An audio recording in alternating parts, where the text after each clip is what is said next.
E aí, todas as aulas vão ser postadas para que vocês possam rever. Assim como o material, a apostila, slide, tudo também vai para lá, tá bom? Para o Cedron.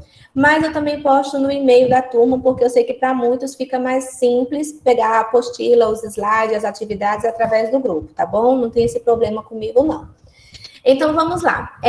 Essa disciplina da gente, ela se chama aprofundamento. E aí, como o próprio nome já diz, a ideia é aprofundar.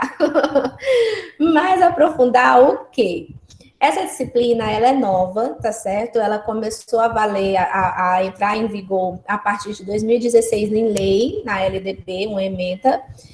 Mas, assim, só começou mesmo a ser em prática a partir de 2018, 2019, em alguns lugares.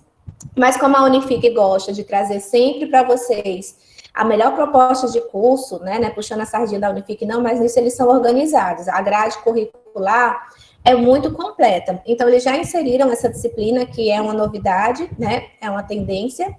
No último período, ela sempre acontece. E a ideia é aprofundar algumas áreas que são pertinentes ao pedagogo, mas, ao mesmo tempo, que abrem janelas para próximas e futuras profissões. Então, por exemplo, eu sei que por estar no 8º período, vocês já pagaram pedagogia em espaços não escolares, né? Que é onde vocês vão ver na administração, no pedagogia hospitalar, pedagogia e marketing, por aí vai. Vários ramos da pedagogia extra sala de aula, né? Em lugares que não são a sala de aula propriamente dita. A proposta dessa disciplina é mais ou menos parecida com pedagogia em espaços não escolares. É também aprofundar temas, né, promover debates, mas claro que a gente vai ter aula, obviamente, sobre conceitos e conteúdos que estão sendo mais vistos na pedagogia ultimamente. Para vocês entenderem bem direitinho o que eu estou falando, eu vou pedir licença aqui para partilhar a minha tela com vocês. E vou mostrar aqui para vocês o nosso plano de ensino, tá certo? Porque aí nele está distribuído todos os conteúdos que a gente vai ver. Então, vamos lá. Eu deixei aberto aqui, plano de ensino. Eu só não postei para vocês hoje, para quem chegou agora por último, eu vou repetir, porque o Ivo tinha me dado uma data para fim, e aí depois ele precisou alterar. Então, eu não postei porque eu também vou alterar as datas do plano. Mas, assim, o que é a disciplina em si, né? Todos estão vendo essa tela? Tá bem para vocês? Sim. Pronto, obrigado. E aí, a disciplina é atividades acadêmicas de aprofundamento. Essa disciplina, ela tem 100 horas aula, por isso que eu vou precisar mudar a ementa, porque eu tinha planejado para 60, e aí eu disse que seria 100, a resolução do MEC. Ela é vista principalmente no 8º período, como eu disse a vocês. Agora eu fico perdida só no Meet. Espera aí que tem alguém pedindo para entrar. Por isso que eu vou fazer o link, porque fica melhor para vocês não estarem sempre precisando de permissão para entrar a partir de amanhã. É mais prático para vocês e para mim. Pronto. E aí, o que a gente vai ver nessa disciplina? A ementa dela é principalmente apresentar o quê? Apresentar linhas de pesquisa, principalmente para quem quer fazer mestrado, doutorado, especialização, mas também linhas de trabalho, que são tendências na pedagogia. Então, eu e o corpo docente do curso de pedagogia, a gente se reuniu, a gente conversou para montar essa ementa. Eu não montei sozinha. E aí, os professores deram dicas do que eles já pesquisam, né? Do que eles costumam fazer enquanto pesquisa, enquanto trabalho com as turmas pelos quais passaram, e também no que eles concordam que são tendências. E aí, nós escolhemos 4 eixos para trabalhar nessa disciplina. Eu, em conjunto com o colegiado de pedagogia, que foi: o primeiro eixo é empreendedorismo e redes de cooperação na educação. Então, a gente vai começar falando principalmente da pedagogia para a administração, para o marketing, e aí, ao mesmo tempo que a gente vai conhecendo talvez algo que seja novo para vocês que estão se formando, eu também sempre vou me preocupar em abrir esse leque para empregos, mostrar a vocês aonde que tem seleção para essas coisas, aonde que não tem, como é o currículo, como é o objetivo, tá certo? Então, o primeiro ponto vai ser empreendedorismo, que está voltado para a administração, para o marketing, para o trabalho do pedagogo em empresas, principalmente.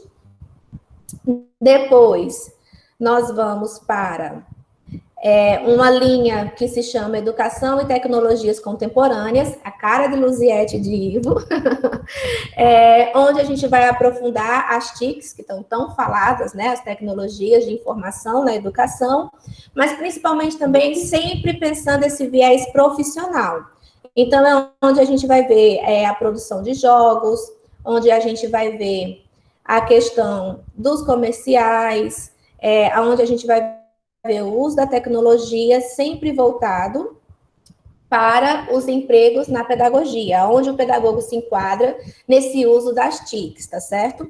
No terceiro módulo, assim, se eu posso chamar terceiro módulo, que eu dividi em 4 módulos, né, 25 horas cada um. A gente vai aprofundar a educação ambiental, que é até uma disciplina que vocês têm, mas junto à educação ambiental e direitos humanos na educação, a gente vai ver esses dois, aprofundar um pouco sobre os dois. E o último, que é uma delícia, brinquedos e brincadeiras na educação infantil e inclusiva, certo? Então, a primeira questão a proposta, ela tentou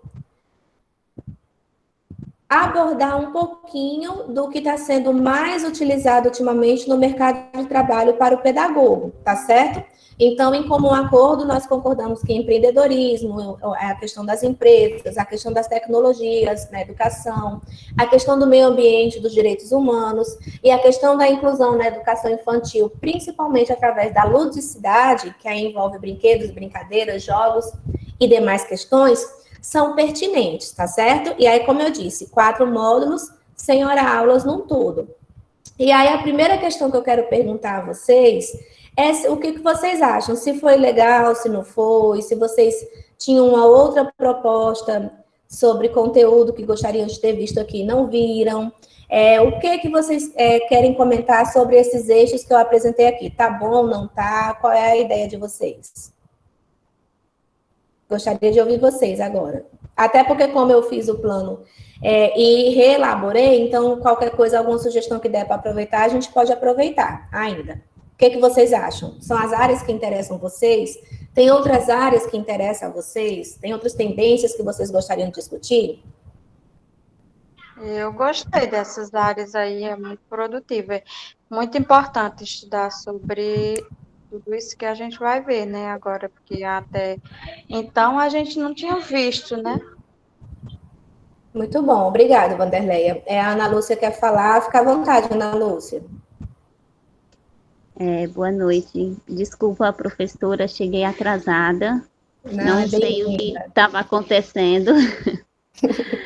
Poderia falar alguma coisa assim que eu... Posso, rapidinho. Eu estou ainda apresentando o plano da disciplina, tá certo? Seja bem-vinda você e os demais que chegaram agora. Hoje é o primeiro dia, a gente está se organizando, para vocês e para mim é um pouquinho confuso. A partir de amanhã a gente pega o embalo, tá certo? Não se preocupe com atraso, não. O importante é que vocês e os demais estão aqui. Eu estava explicando para o pessoal que a nossa disciplina vai ser terça e quarta, de 6h30 às 8h30. Geralmente o horário é uma coisa que eu não mudo. E a terceira aula, que seriam 3 aulas, né? A terceira aula, ela fica como atividades complementares. Então, em cada semana, para não lotar vocês, eu não vou passar atividade toda a aula. É impossível. Principalmente vocês estão no 8º período, é um período muito cheio já, né? Tem a monografia, tem os estágios, então eu não vou sobrecarregar. Mas toda semana, para compor essa carga horária que vai ficar faltando, eu vou propor uma atividade simples, tá certo? Uma questão no Google Acadêmico, no Forms, alguma coisa bem prática para que não percam tempo nem vocês e nem eu, tá bom? Me apresentando de trás para frente, eu sou a professora doutora Keila Barros, estive na Unific, me afastei para o doutorado, voltei agora, e essa disciplina da gente, ela é chamada de aprofundamento. Eu abrevio só aprofundamento, o nome é um pouquinho maior. E a proposta eu estava apresentando justamente agora, quando você chegou, que é discutir 4 eixos que são mais falados hoje em dia enquanto emprego e também enquanto pesquisa, para quem de vocês estiver querendo trabalhar em áreas não escolares, Então, eu vou trazer dicas de emprego, dicas de site, dicas de currículo e também dicas de como o pedagogo atua em 4 áreas, tá certo? Que era o que eu estava apresentando aqui no plano. Eu vou, como você chegou agora e perguntou, eu vou abrir novamente aqui o plano, rapidinho para te dizer as áreas. Mas as áreas são empreendedorismo, certo? A gente vai começar por empreendedorismo, e aí nós vamos ver que existe uma gama de possibilidade do pedagogo, tanto em mestrado, doutorado, pós-graduação, como em trabalho nas empresas, através dessa questão de empreendedorismo e redes de cooperação na educação.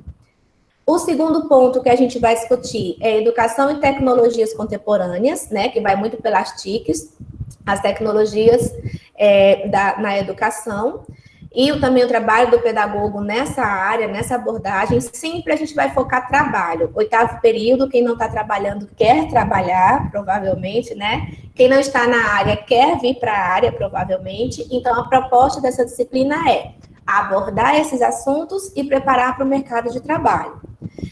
O terceiro ponto é educação ambiental e direitos humanos na educação, certo? E o 4º ponto é brinquedos e brincadeiras na educação infantil e inclusiva, tá bom? E aí eu tinha perguntado, quando eu parei de partilhar aqui a tela, se estava bom esses temas, se tem alguma sugestão de tema, do que vocês esperam sobre essa disciplina e se esses temas tá bom ou se alguém queria sugerir algo mais, queria rever, tá certo?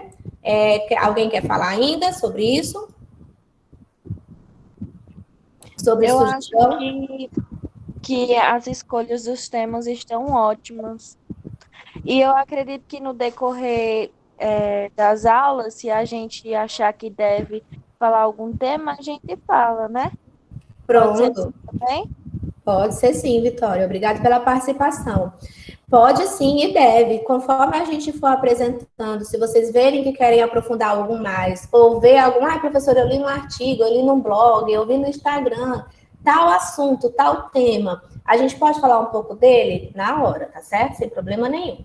Como eu disse, a disciplina é para vocês e principalmente para fazer com que vocês saiam desse curso o melhor preparado possível em áreas que vocês nem imaginam que podem trabalhar, tá certo? A função aqui é auxiliar vocês.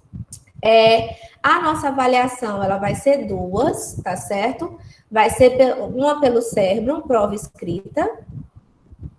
Pronto, a Luana levantou aqui a mão. E a segunda, eu vou discutir com vocês, mas eu estou pensando em fazer a segunda uma oficina, tá bom? Mas aí, como é uma questão que eu ainda vou discutir, a segunda eu vou deixar para a gente comentar mais para o final da disciplina. Luana, fica à vontade, pode falar. Vai ter alguma aula presencial? Vai sim, a proposta é que seja híbrida, né? Conforme a pandemia for deixando, nós já estamos voltando. Mas aí, como a gente precisa fazer uma logística de como vai ser no híbrido, porque metade da turma vai ir, a aula vai ser gravada, a outra metade assiste de casa, depois a gente inverte, a outra metade que não foi vem e a outra fica em casa para não gerar aglomeração, e aí o Ivo me pediu para deixar para repassar a data das aulas que serão presenciais depois. Semana que vem eu acredito que ele já vai me disponibilizar o calendário. A proposta é que essa disciplina tenha pelo menos 4 encontros presenciais. Destes, inclusive, o último, porque, como eu estava falando, a nossa última avaliação, eu quero propor uma oficina, não quero fazer prova escrita. A primeira vai ser prova escrita, de 8 questões, geralmente eu faço padrão, 5 questões objetivas e 3 subjetivas, né, abertas. Mas a última eu estou propondo, como o nosso último tema é meio ambiente, e a gente vai ver produção de brinquedos, eu estou propondo no último, vou logo lançar a ideia, né? Vocês me dizem o que acham. A minha ideia foi, para a última avaliação, a gente fazer uma oficina de brinquedos recicláveis. Eu sei que ninguém aqui é artesão ou artista, acho que não, eu também não, sou um zero à esquerda nisso, mas a gente pode tentar. E aí a ideia é que sozinhos ou em dupla, eu não sei como é que dá para vocês trabalharem, ou em equipe, se vocês já têm equipes, de acordo com o que for possível, a gente produzir brinquedos, né? E aí esses brinquedos a gente fazer depois um momento de doação, ou em alguma periferia, ou em alguma crechinha. Ou se ficar legal o brinquedo, que eu acredito que vai Pode ficar. doar para mim escola. Quando eu vou para a escola que eu trabalho, que dá certo. Pronto, a Luana leva os brinquedos, dá muito... tudo certo. É porque é muito carente a escola aqui de brinquedo. Qual é a escola, Luana? José Pereira Lopes, aqui no sítio. Ah, que Cajado. bacana. E a turma é de qual idade? A educação infantil inteira é dividido em 2 turmas, que são salas multi. Infantil 2 e 3 é junto, e 4 e 5 é junto. Aí é uma sala só.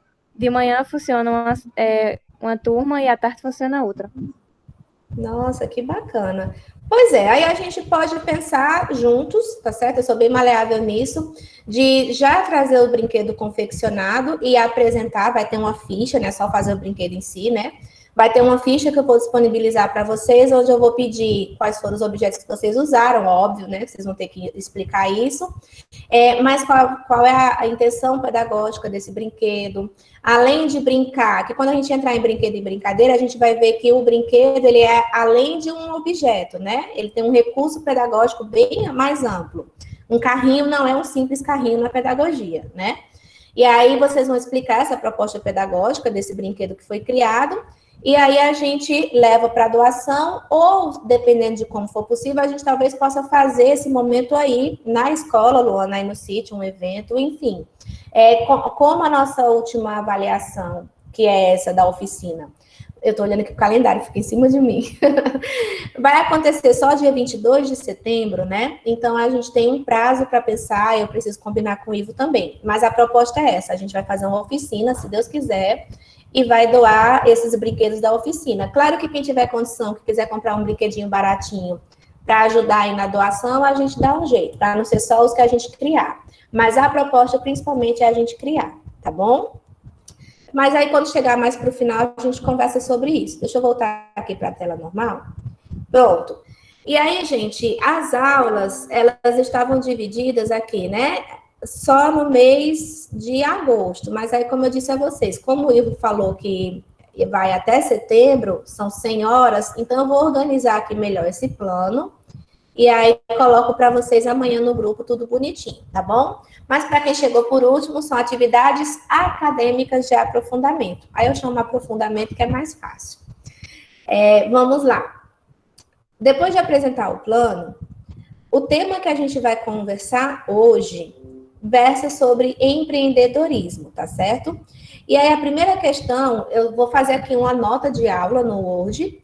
E aí, ao longo da aula, eu quero que vocês fiquem à vontade para anotar se quiserem, ou eu posso salvar também e disponibilizar no grupo.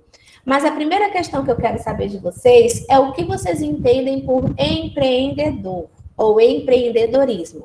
O que vocês conhecem sobre esse tema? A pessoa que investe, né? Abre o seu próprio negócio. Exatamente. Quem foi que falou? Ana Lúcia. Oi, Ana Lúcia, pronto. É porque eu fico em 2 telas e fica difícil de ver. Perfeito, Ana Lúcia. Então, empreender, né? Empreendedorismo, empreendedor, é principalmente o quê? É principalmente uma pessoa que otimiza de forma criativa os seus talentos para adquirir recursos. Claro que se vocês forem para o dicionário Aurélio ou para qualquer outro dicionário, vai aparecer esse e mais outros modos de explicar. Mas um dos principais que eu acho mais interessante é a gente entender que ser empreendedor não é ser rico, não é ter dinheiro para abrir uma empresa, que a gente vai logo para esse lado, né? Empreendedor é quem abre a própria empresa. Também, nem sempre. Mas, principalmente, empreendedor é a pessoa que está sempre com a mente pensando como ela pode ganhar dinheiro com aquilo que ela sabe fazer, com aquilo que ela quer fazer, com aquilo que ela tem vontade de fazer ou de investir. Então, por exemplo, eu faço a minha própria unha, eu sei fazer unha muito bem, as pessoas elogiam. Por que não eu ser manicure? Depois que eu comecei a ser manicure e está dando certo, eu já tenho minhas clientes, por que não abrir o meu salãozinho só de manicure mesmo? Não precisa ser nem cabeleireiro. só para fazer unha. Se der certo, por que não montar uma rede com a minha marca, com o meu slogan? Unhas da Keila, por exemplo, e distribuir por aí a minha franquia, porque eu tenho um padrão de como faz as unhas, um padrão de como é o salão, é tudo rosa, é tudo cinza. Então, assim, a mente empreendedora, ela vai do que sabe fazer a como pode ampliar esse saber e tornar isso cada vez maior, né? Em forma de adquirir recursos. E recursos, a gente está falando de dinheiro mesmo. E aí a questão é, amanhã eu vou colocar para vocês a apostila, que inclusive vai alguns textos sobre empreendedorismo, sobre meio ambiente, brinquedo e brincadeira, esses temas que a gente vai discutir, né? Aí a gente aprofunda. Mas, de antemão, tem algum empreendedor aqui na turma? Tem alguém que tem o seu próprio negócio, ou mesmo que não tenha uma empresa formal aberta, trabalha com algo que é dessa questão de empreendedor? Tem alguém? Eu sou revendedora do Boticário, professora. Ser empreendedor, sim. Muito bem, Luciana. Bom saber, inclusive. E aí, por que que a Luciana é empreendedora? Porque, embora ela não tenha a própria marca, mas ela revende uma marca que já é altamente conhecida, que já tem um público próprio, né? Que conhece o produto, conhece a marca, e aí ela adquire dinheiro, não com a marca, porque a marca não é dela, mas principalmente porque para ser revendedora precisa ter algumas características, que não é só ser bonita como a Luciana é. Mas o que mais que a Luciana tem que faz com que ela seja uma revendedora? Inclusive uma boa revendedora. Faz quanto tempo, Luciana, que tu revende Boticário? Já há uns 10 anos. Nossa, então ela não é uma boa revendedora, ela é uma expert, uma excelente, uma doutora revendedora, né? Porque 10 anos é muito tempo. Se ela não tivesse clientes, ela não estava há muito tempo. E o que é que você tem? Qual é o seu borogodó para vender tanto, vender bem? Diga aí, Luciana. Eu sempre faço o meu slogan, mostro aqui nas redes sociais, faço... sempre tem promoções, né? Tenho clientes na faculdade, algumas amigas minhas aí, colegas, me compram até hoje, e é isso. Vou sempre mostrando todos os dias no meu Instagram e no meu WhatsApp eu posto minhas coisas, né? Perfeito. Então, olha, um dos segredos que a Luciana foi deixando escapar aqui na fala dela, que tem tudo a ver com ser empreendedor. A Luciana, ela, vamos colocar aqui, uma mente empreendedora, né? O que é ter uma mente empreendedora? Além do investimento, é a manutenção do negócio. Então, quando a Luciana diz que ela sempre posta na rede social, ela nunca deixa de postar, todo dia ela posta novidades, ela faz promoção, que é para poder movimentar as vendas, porque, tá muito caro, mas aí eu vejo assim, eu tô doida para comprar um batom. Aí não tô podendo comprar que tá caro, mas aí no dia que a Luciana anuncia 20% de desconto no batom, eu falei, opa, minha deixa, sempre vai ter um cliente que vai aproveitar o momento da promoção. Então, ela tem expertises, ela tem técnicas, por isso que ela está há 10 anos, né, como revendedora, que faz com que ela atraia os clientes e com que ela mantenha os clientes. Porque o difícil de ser empreendedor não é conseguir clientes. A gente acha que isso é o difícil, mas não é não. O difícil é manter a clientela. Porque a pessoa compra um perfume, se for que nem eu, meu Deus, a Luciana não vai vender outro nem tão cedo, porque eu uso bem pouquinho, porque por mais simples que seja a fragrância, se eu usar muito, me dá dor de cabeça. Então, eu sou daquelas pessoas que colocam o perfume assim, só um pouquinho aqui e pronto. Um perfume rende, ó.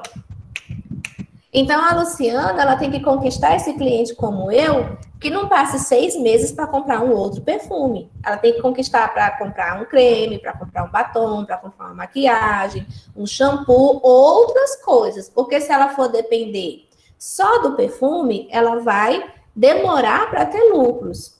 Então, a mente empreendedora, ela gera comportamentos de sucesso.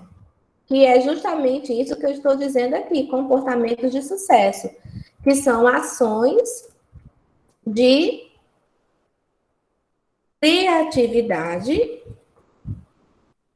que façam com que o ciclo do consumo, que eu estou escrevendo aqui rápido, do consumo, não se acabe. Então, assim, olha, gente, eu estou dando uma consultoria para vocês, para quem está querendo ser empreendedor, tira foto disso aqui, anota, guarda, não perde nunca mais. Quem está querendo começar o próprio negócio, quem está com vontade de fazer alguma coisa que sabe para render dinheiro, isso aqui é uma consultoria e é caro, viu?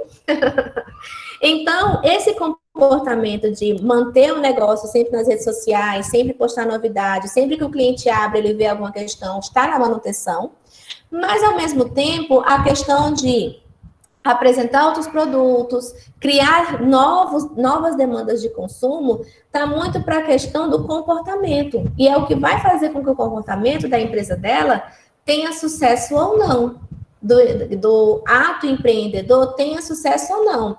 Porque quando a gente pensa boticário, eu não sei vocês, mas eu penso logo no perfume, né? Quando penso boticário, eu penso no perfume. Mas quem tem uma mente criativa e quer gerar comportamento de sucesso para o seu negócio, não vai anunciar só os perfumes. Por quê? Porque se tiver clientes como eu, vai demorar 6 meses para vender outro. Então, vai dar uma forma de mostrar para o cliente que tem shampoo, como eu disse, que tem batom, que tem maquiagem, enfim, que tem N produtos que podem ser bom para você.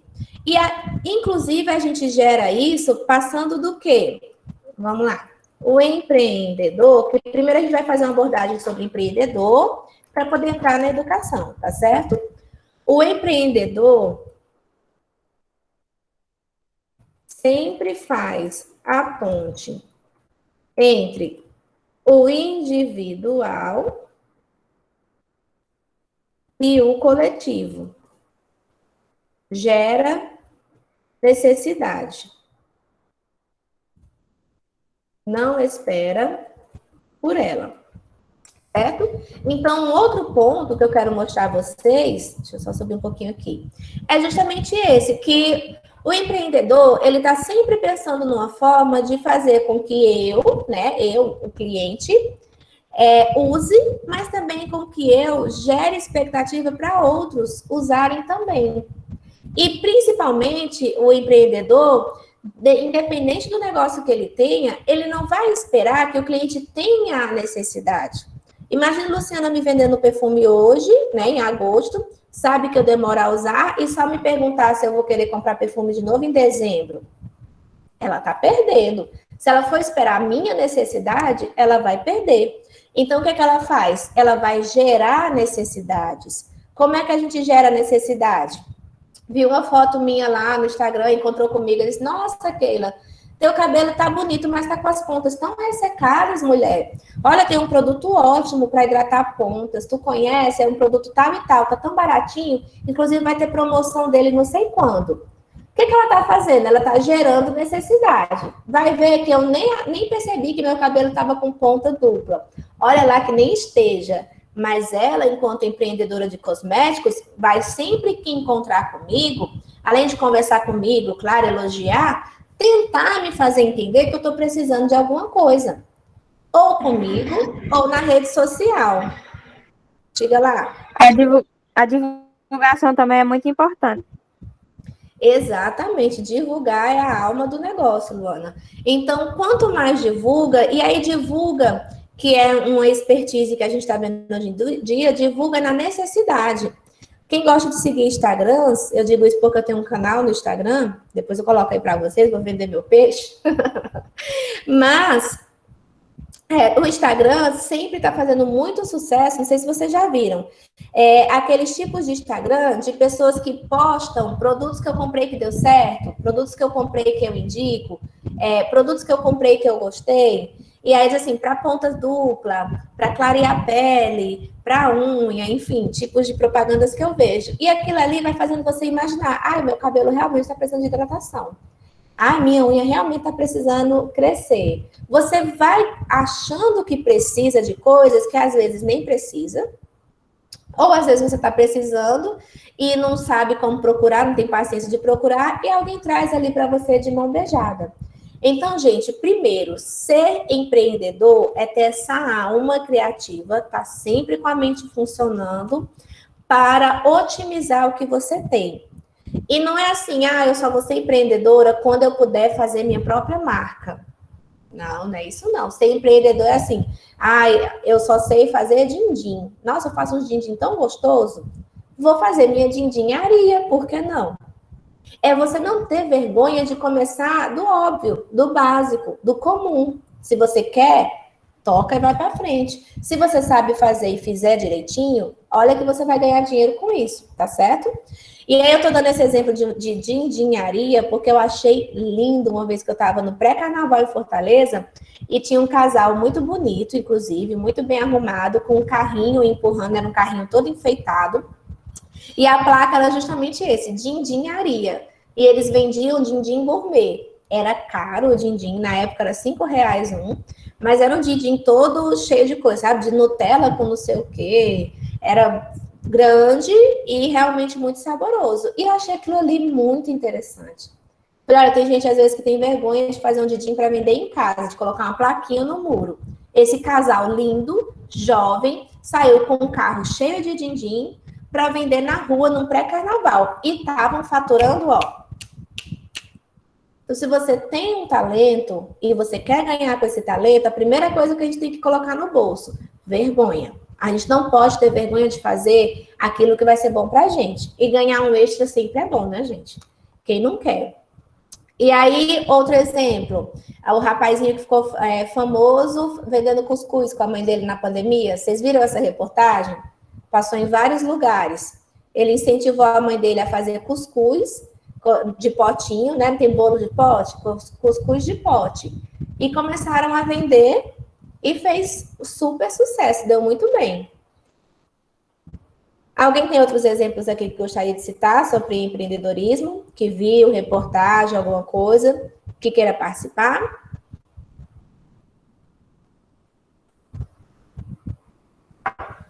Não deixem a Keila sozinha, não.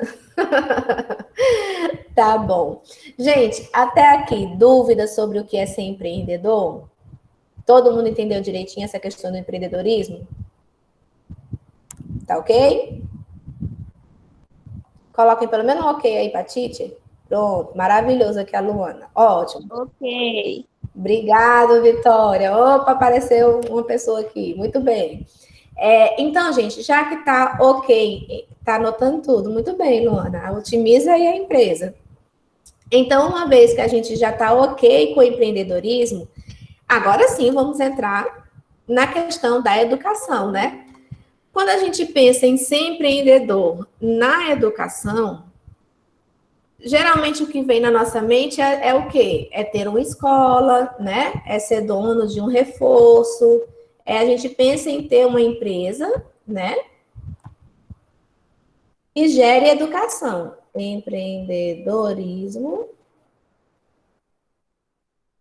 na educação. Bora lá. Só que não é só isso. Claro que realmente ter uma escola, né? Ter um reforço que funciona na sua casa ou em algum lugar, é uma forma de ser empreendedor usando a educação, né? Ensinar uma disciplina X ou Y para cursinho, para preparação de concurso, para preparação de Enem. Então, assim, eu sou boa em quê, né? Eu sou muito boa em história, eu sou muito boa em atualidades, porque eu vivo olhando as notícias. Eu poderia ensinar atualidade para concurso, por que não? Eu sou muito boa com criança, eu tenho paciência, eu gosto. Eu poderia oferecer um trabalho de baby homer, por exemplo, como se fosse reforço infantil. Existe esse agora, tá na maior moda, né? Que é o quê? Os pais colocam a criança de 2 anos, por exemplo, na escola de manhã, mas não podem pagar uma escola integral, que é muito caro, e pagam, tipo, por exemplo, R$100 para que você fique com essa criança 2 horinhas ali brincando, fazendo jogos lúdicos. É como se fosse um reforço, mas um reforço nesse sentido do lúdico, da brincadeira. É uma mistura de babá com professor, né? Com reforço escolar. E aí serve para os pais E também serve para a pessoa, porque ganha um extra, e não é uma escola em si, né? Então, é um baby home, é uma ideia. Mas, então, empreendedorismo na educação é só isso? É só abrir estabelecimentos de ensino?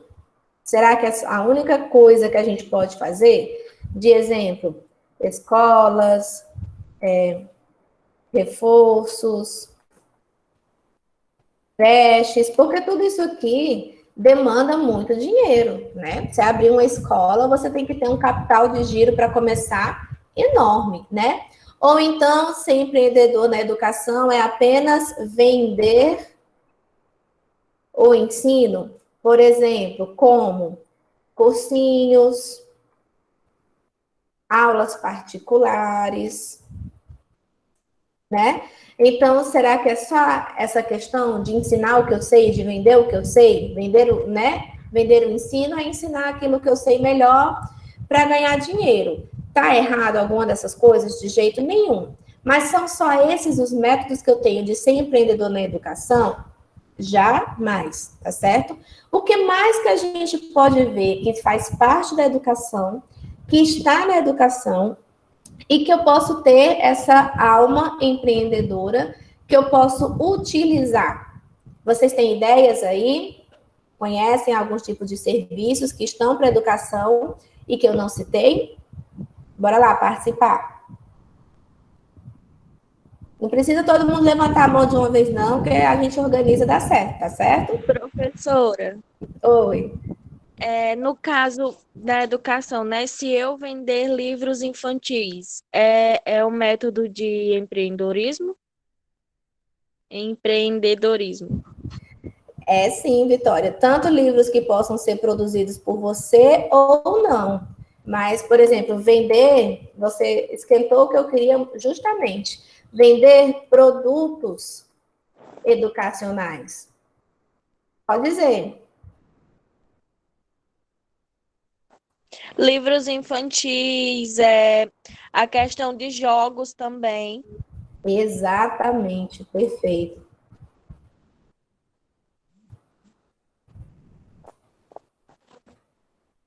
Jogos, pronto. Os jogos, a questão dos jogos recicláveis, né, também. Perfeito, Porque exatamente. eu vou estar fazendo e vendendo aquilo que eu fiz. Com certeza. Então, assim, professora, para a gente ser empreendedor, não vamos doar os brinquedos, não. Vamos fazer e vamos vender.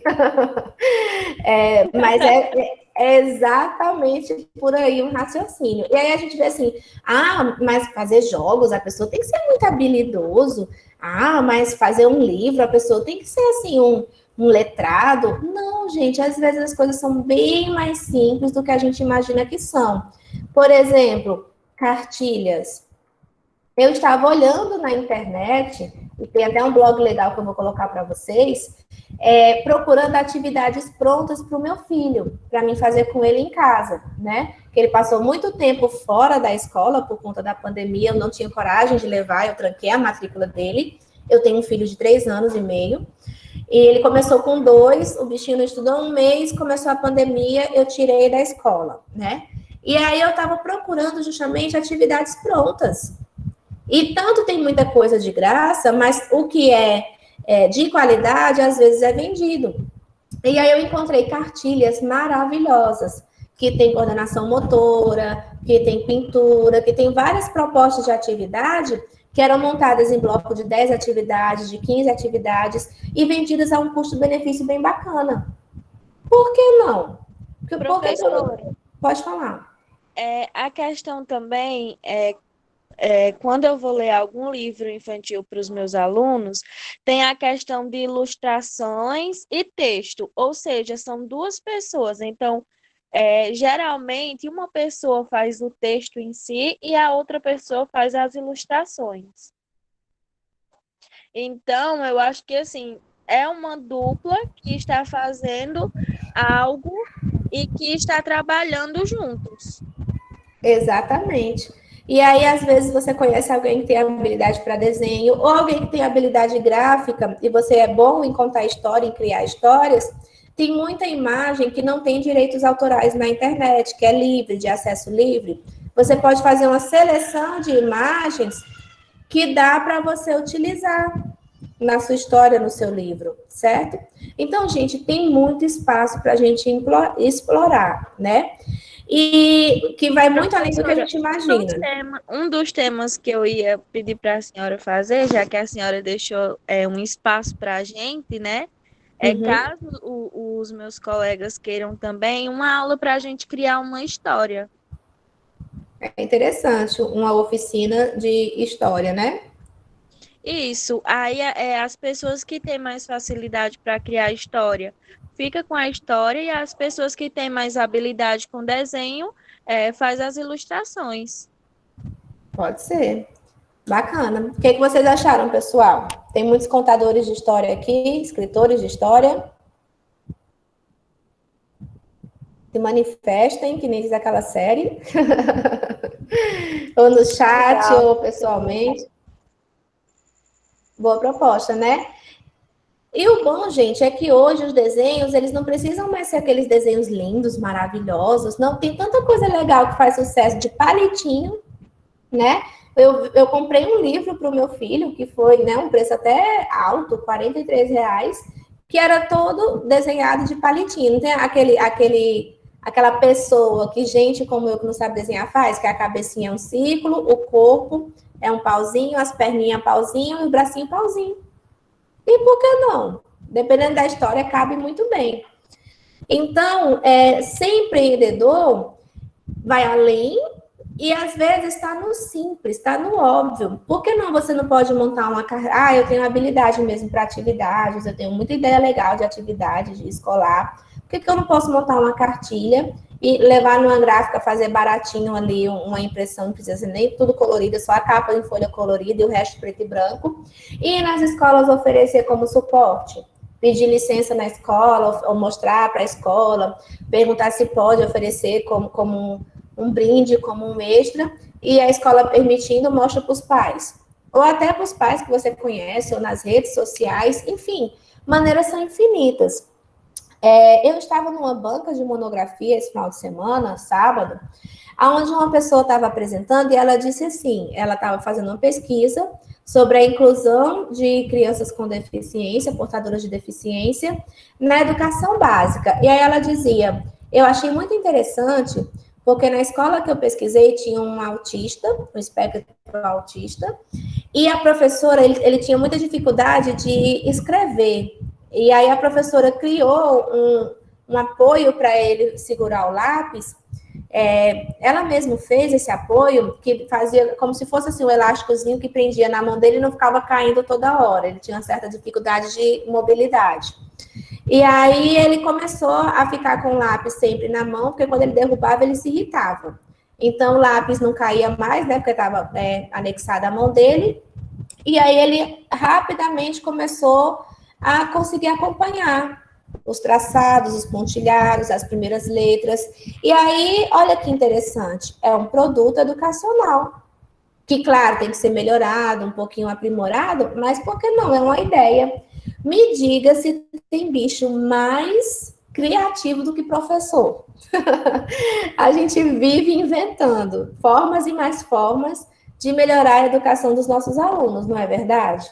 Por que a gente não pode utilizar essas formas e mais formas para ganhar um extra, certo?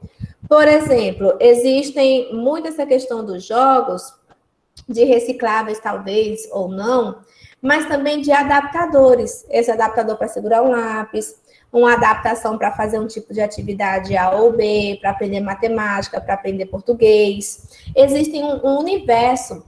Outra questão, eu como professora, eu comecei desde os pequenininhos. Então, assim, eu fui professora do infantil, 1, 2, 3 e por aí vai. E aí, o que acontece? Opa, aqui um menino aparecendo aqui. Eu nunca tive habilidade para fazer desenhos, coisas em EVA, arte, né? E a sala de educação infantil tem que ser o mais lindo, obrigado.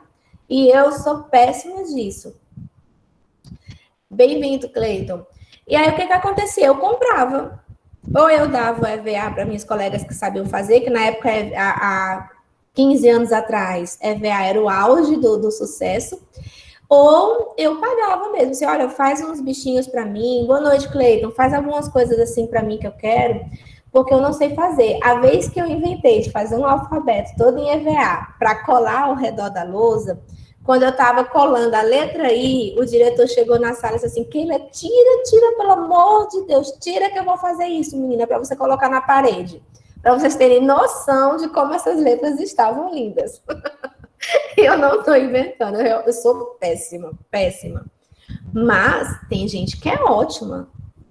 Então, essa pessoa que é ótima pode vender.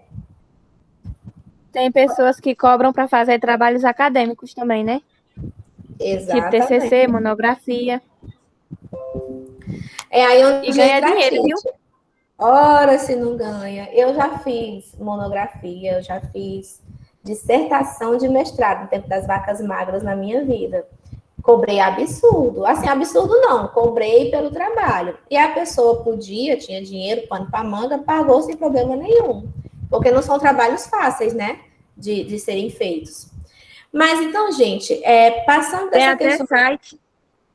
E que vende Tem essas até coisas? site que você tem que pagar para usar. Olha aí. E vocês no 8º período estão tudo interessados em ver, né, bichinho, esse negócio de monografia? Sei não, viu? Ó, cuidado, viu? Gente, a minha câmera desligou, é impressão minha. Vocês estão vendo? Desligou. Não sei o que foi, apagou aqui a luz. Deixa eu ver o que eu faço aqui com esse Meet. Que é uma conta empresarial, né? Aí eu não sei o que aconteceu. Mas vocês estão vendo ainda a minha tela? Deixa eu abrir aqui. Essa vocês estão vendo? Sim.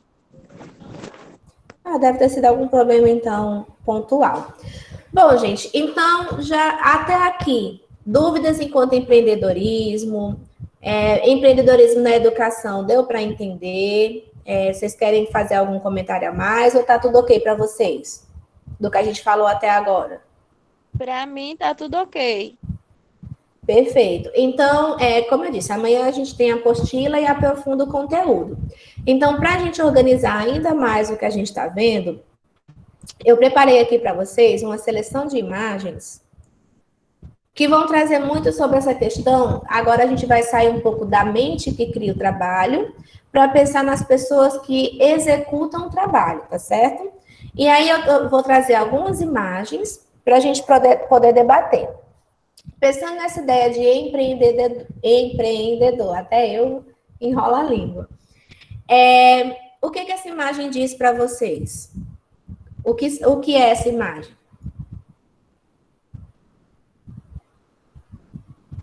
É isso aí mesmo que vocês estão pensando. Pode dizer. Pessoas? Eu acho que são 3 alunos, sei lá. Eu já acho que são crianças que começaram o trabalho empreendendo. Exatamente. Não deixa de ser 3 alunos, mas também são 3 crianças que estão trabalhando, né? Só que o que é que chama a atenção nessas crianças? Elas são crianças, dá para perceber pelos rostinhos, pelos tamanhos, mas elas parecem ser crianças? Não parece por causa da vestimenta, e eu acho que desse menino que parece ter um charuto na boca. Ou seja, a gente já tem a impressão de que ele fosse o chefe dos outros 2. Exatamente. E não que ele seja o chefe, né? Porque isso não tem como eu dizer só pela imagem. Mas que ele é completamente adultizado, né? Porque realmente isso é um charuto. Ele está fumando um charuto, coisa que deveria ser de adulto. Então, essa imagem, ela é uma imagem do século XIX. Ela retrata crianças que estavam sendo contratadas numa fábrica para fazer determinada função, que era principalmente ajudar na manutenção das máquinas. E aí, por que se contratava crianças? Primeiro, no século XIX não existia esse conceito de infância. Vocês já viram isso em outras disciplinas, né? Criança era um adulto pequeno, era tratado como um adulto em miniatura. Não existia a noção de que criança tem que brincar, tem que estudar, nada disso. Os pais tinham filhos e mais filhos, e na maioria deles para ajudar no trabalho, para levar para a roça, para trabalhar também, para produzir também. E se moravam na cidade para começar a trabalhar nas fábricas, ganhar dinheiro para sustentar a família, certo? Então, criança era um adulto pequeno e era tratado como adulto pequeno. Inclusive, a roupa diz tudo, como diz vocês, né? Só em olhar para eles, tá na cara de ver que eles estavam vestindo roupas de adultos, né? Suspensório, camisa, boina, igual um adulto se vestia. Não tem nada aqui que retrate infância, né? Não tem nada colorido, não tem nada que pareça roupa de criança. Por que essas crianças elas eram contratadas para a manutenção das máquinas? Justamente porque elas eram pequenas. E muitas das máquinas, principalmente na tecelagem, precisavam entrar dentro da máquina para soltar algum fio que enganchou, para puxar alguma peça, enfim, e precisava ser pequena. As máquinas antigamente eram enormes, eram do tamanho de uma sala, do tamanho de um carro, né? Tinham proporções enormes, ainda eram um pouco manuais. E aí as crianças entravam literalmente nas máquinas para ajudar a manutenção ou para ajudar no conserto. E aí eles estavam sendo aqui instruídos de como era que ia ser esse trabalho deles no conserto das máquinas, no auxílio do conserto. E eu não preciso nem citar do quantas crianças morreram ou foram mutiladas dentro dessas máquinas, né? Perderam braços, pernas, morreram, porque do nada a máquina podia voltar a trabalhar e a criança que estivesse lá dentro, obviamente, ia se machucar. Então, assim, tem todo um contexto. Mas, qual é a questão? Se criança estava sendo vista como um produto no mercado de trabalho, existia um empreendedor por trás disso que estava fazendo com que a mão de obra infantil, que o ser humano pequeno, a criança, fosse visto como mão de obra. Estão entendendo? Então, a gente já fez o caminho das ideias empreendedoras, de como eu sou empreendedor, como o empreendedor pensa, mas agora a gente vai ver também o outro lado, como o consumidor ou como o trabalhador se posiciona nessa situação de empreendedor. Na época, no século XIX, contratar crianças foi o auge nas indústrias. Dava super certo.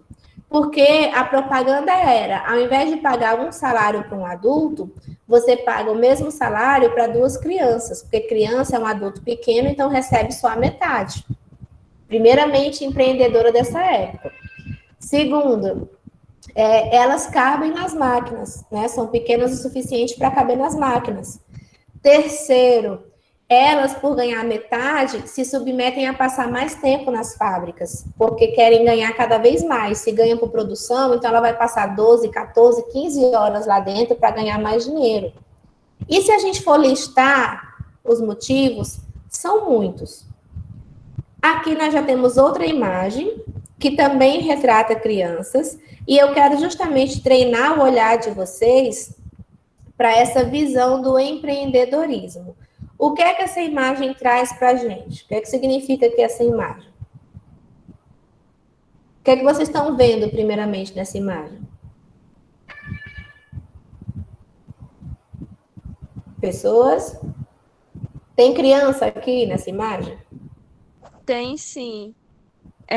Muitas crianças, aliás. Isso, exatamente, muitas crianças. E como é que elas estão? Tem um escravo aí, né? Uhum. Acredito que essas crianças sejam desses senhores que estão sentados, né? Acredito que sejam todas famílias. Uhum. Exceto a menina negra. Isso. Mas aí, já que vocês estão prestando bastante atenção na menina negra, ela está vestida diferente das demais crianças? Não. Inclusive. Assim, ela tá de vestidinho, né? Como é preto e branco, não dá para saber se tá sujo, se tá limpo, mas assim, aparentemente. Mas tá... a roupa da criança que tá vizinha a ela, o pano é igual. Exatamente. É verdade, é o mesmo pano, Pois é, aparentemente tá de sapato, né? Tá de sapato. Exatamente, era aí que eu ia citar. Provavelmente essa criança... Não usava sapato, era de pé descalço, né? Isso do lado é um cachorro, é? É aqueles bodinhos de mentirinha. É um bode. Eu acho que é um cavalo de brinquedo. Isso, é um bode. Eu não sei se o bode é de verdade, acho que não, tá muito bem paradinho. E um cavalinho de brinquedo. Um cavalo de um lado, o bode do o outro. cavalo e o bode do outro, dá certo. Isso. E aí, por que que, olha como tem gente que fala assim, eu não passei no concurso porque tinha questão que tinha muita imagem. Estão vendo que imagem a gente lê? Quem nunca leu imagem, se prepare para ler imagem comigo, porque a gente precisa até para essa questão do empreendedorismo mais na frente. Então, gente, olha, uma imagem, ela é um texto, mas ela é um texto visual. Nós lemos uma imagem. E aí, justamente por ela estar de sapato, ela não é uma escrava. Provavelmente ela é o quê? Uma enteada. É filha desse homem com alguma escrava que ele teve e ele resolveu criar dentro da casa. Existia muito isso. Que se chama de bastarda, né? Isso, exatamente. Antigamente chamava de bastarda. Professora, e esse que está por trás da parede? Parece uma alma, né? Dá medo olhar para ele.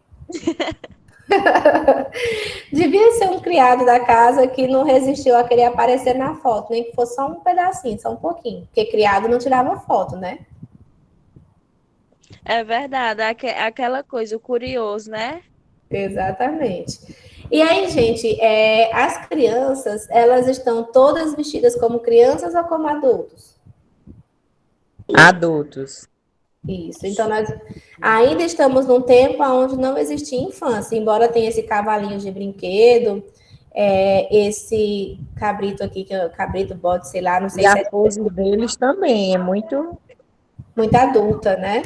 Olha o olhar deles, olha os olhares, né? Essa moreninha aí, ó, o sentado dela. Exatamente. E aí, o que é que essa imagem diz? Aqui, essas crianças não estão numa fábrica, estão numa casa, mas eu acho que pela cara delas, elas não estão muito felizes, não. Assim, pelo menos é o que aparenta, né? É muito aquela questão da ordem, da vestimenta, do costume, da pose.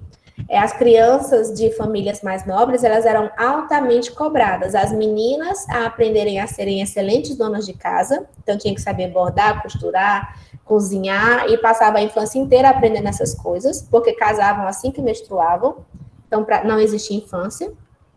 E os meninos tinham que trabalhar também. Como os meninos de ricos trabalhavam mais nos negócios da família, cedo eles eram mandados para as escolas, para os internatos. Então, ao completar 7 anos, ia estudar no internato para aprender português, matemática, latim e outras questões para administrar os negócios da família. Também não existia o conceito de infância, tá certo? E aí, por que eu estou trazendo essa imagem? Até o brinquedo. Olha, compara esse cavalo com o cavalinho de brinquedo que a gente tem hoje. Como é o cavalinho de brinquedo que a gente tem hoje? Parece real desse jeito? Não, é totalmente diferente o de hoje. É de plástico, é pula-pula. Tem o de plástico e tem o de borracha, né? De madeira também, né? Mas isso, mas o que muda os cavalos de hoje, eles são inanimados, eles parecem brinquedos, né? Assim, são pintadinhos, às vezes são de borracha para pular, ou se for de madeira para balançar, né? Parece uma cadeirinha de balanço. Mas eles não parecem um cavalo de verdade, né? Eles parecem o quê? Brinquedos, são inanimados. Olha, o que esse cavalo, ele foi feito por alguém. E o que esse produto, esse cavalo diz dessa infância, dessa foto, desse empreendedor que fazia esses brinquedos? Que nessa sociedade não existia imaginação. Se criança tinha imaginação, ela tinha que guardar. Porque até os brinquedos com os quais ela brincava eram levados à realidade da época. E a realidade da época criança é um adulto pequeno. Então, se eu vou dar um cavalo de presente para minhas crianças, vai ser um cavalo que parece um cavalo de verdade, só que pequeno. Provavelmente aí é um cavalo empalhado. Imagina você subir em cima de um cavalo empalhado, com couro de verdade. Credo em cruz. Mas o que eu estou querendo trazer? Que o empreendedor, ele está sempre usando a mentalidade da sua época. Essa é exatamente, deixa eu só minimizar aqui a tela para fazer essa nota aqui para vocês, que a gente vai usar isso amanhã. Então, o empreender utiliza sempre a mentalidade da sua época, certo? Ele não tem que estar, porque a gente pensa assim, quem é empreendedor tem que estar à frente do seu tempo. A gente não já escutou muito essa frase? Não. Para criar um negócio novo pode ser, mas para manter um negócio que existe, você precisa estar justamente pensando e agindo de acordo com o que as pessoas pensam e agem naquele momento. Porque se você estiver pensando muito fora da casinha, o produto que você vai propor vai demorar a ser aceito, porque você vai ter que convencer primeiro que ele é necessário.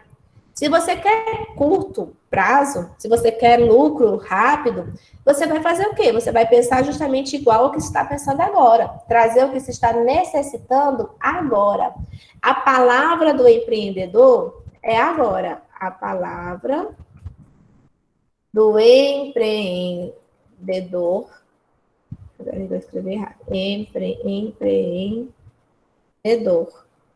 é o agora. Eu não estou vivendo no que passou, mas antigamente dava certo isso, vamos tentar assim, porque deu certo ano passado. Não, o que foi passado está no passado. Vamos pensar isso assim para o futuro. Mas daqui a 10 anos vai ser assim, assim. Tudo bem, a gente precisa ter uma projeção de futuro, principalmente em empresas grandes, né? Não pode ser pega de surpresa uma empresa grande. Mas, para vender, eu tenho que estar ligado aonde? No meu agora. Para fazer sucesso, eu tenho que estar preocupado com o quê? Com o meu agora. Porque é agora que eu estou querendo ganhar dinheiro. Nem é no passado, no que já passou, e nem no que vai vir. O que importa não é agora. Meus boletos não vão vencer dia 10 desse mês?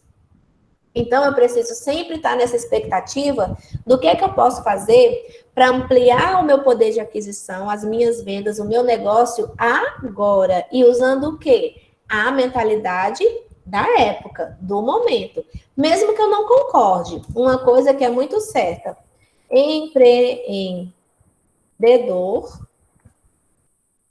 não tem gosto. Certo? Por quê? Porque às vezes se a gente for assim, eu vou colocar um negócio, tem alguém querendo falar? A gente liga o microfone. Se quiser, pode falar. Então, assim, primeiro, se eu for deixar para vender só quando... Pronto. Acho que vai dar certo aqui a câmera. Se eu deixar para vender... Opa, voltou. Se eu deixar para vender só quando eu vou gostar daquilo que eu estou vendendo, ou vou gostar da propaganda que está sendo feita, ou estou gostando da música da época, vai estar difícil, porque as pessoas não vão concordar comigo sempre. Então, infelizmente, o empreendedor não tem gosto, ele tem necessidade. Então, eu não vou dizer assim para uma pessoa, né, Luciana, esse perfume é muito forte. Jamais. Ou então, esse perfume aqui é muito fraco. De jeito nenhum. Se a pessoa diz assim, mulher, eu gosto muito de usar Tabu. Tabu é maravilhoso. Só que não, né? Mas, empreendedor tem que ser mentiroso? Não é isso que eu estou dizendo. Mas, às vezes, a gente precisa guardar, não é mentir, mas é guardar o nosso gosto e valorizar o gosto do cliente. Se o cliente está dizendo assim, mulher, tu tem Tabu? Eu gosto tanto de Tabu, acho tão cheiroso. Se o cliente está me dizendo que gosta, se o cliente está me dizendo que é cheiroso, para ele, é mentira eu dizer, é muito cheiroso mesmo, tenho, vamos comprar? Não, eu estou concordando com o que ele disse. Eu estou deixando o meu gosto de lado. Porque, para mim, Tabu é podre. Quem goste, eu não gosto. Tabu me traz péssimas lembranças. Eu não tenho vergonha de dizer que eu sou pobre, venho de família pobre, de família humilde, estudei sempre na escola pública, do início ao fim da minha carreira, fim aspas, né? Porque professor não deixa de estudar nunca. Mas o que acontece? Tabu eu não gosto, porque Tabu era o único perfume que tinha para todo mundo. Aí imagina eu com 15 anos usando Tabu, no auge da adolescência, passando Tabu para ir namorar. Tanto que o meu esposo não tem papa na língua, na época que a gente namorava, né, eu só tomava banho com sabonete, não passava perfume, porque eu conheço ele desde antigamente bolinha, desde antes de começar a trabalhar para comprar o meu primeiro perfume. E aí, uma vez eu tive coragem de passar um pouquinho de tabu. Eu falei, eu sempre vou só de sabonete, dessa vez eu vou passar um pouquinho de perfume. Eu coloquei só um pouquinho. Quando eu cheguei perto dele, ele, menina, tu tá usando tabu? Fiquei roxa, amarela, verde, porque era considerado perfume de velho, né? Que inclusive era do meu pai que comprava, e todo mundo que se quisesse usar perfume era aquele ali, porque só podia comprar um para a família. E aí eu disse, é o que tinha lá em casa, o meu acabou, mentindo, né? Porque eu ainda não tinha familiaridade com ele, não queria dizer que eu não tinha perfume. Aí lá eu conheço porque meu avô gosta, mas mulher, isso é podre, não usa mais não. Quando você tiver sem perfume, é melhor ficar sem. Aí depois ele me deu um perfume bem legal. Enfim, história de vida de Keila à parte, o que é que eu estou querendo dizer? Não é que você está mentindo, você está concordando, você está deixando seu gosto de lado. E isso é uma estratégia, não é uma mentira, é uma estratégia, tá certo? Voltando aqui para nossas imagens, o que nós podemos ainda aproveitar dessa vibe de empreendedor? Peraí, criatura. Agora eu tô com dificuldade aqui só de tirar esse aviso. Vai aviso, pronto. Olha essas crianças. Essas foram crianças do campo de concentração. Acho que a imagem tá bem, né? Mostra bem. São crianças judias que estavam trabalhando no campo de concentração. Em condições subhumanas, né? Tem um ali que parece uma alma, esse filho lá de trás, credo. Eu não vou nem olhar muito para ele, senão vou ter pesadelo. Assim, um olhar bem. Mas a maioria até que estava tentando sorrir, os bichinhos. Estava já na ideia de aparentar uma certa felicidade. E o que a gente pode tirar em relação ao trabalho? Quem conhece um pouco aqui a questão de como foi o Holocausto?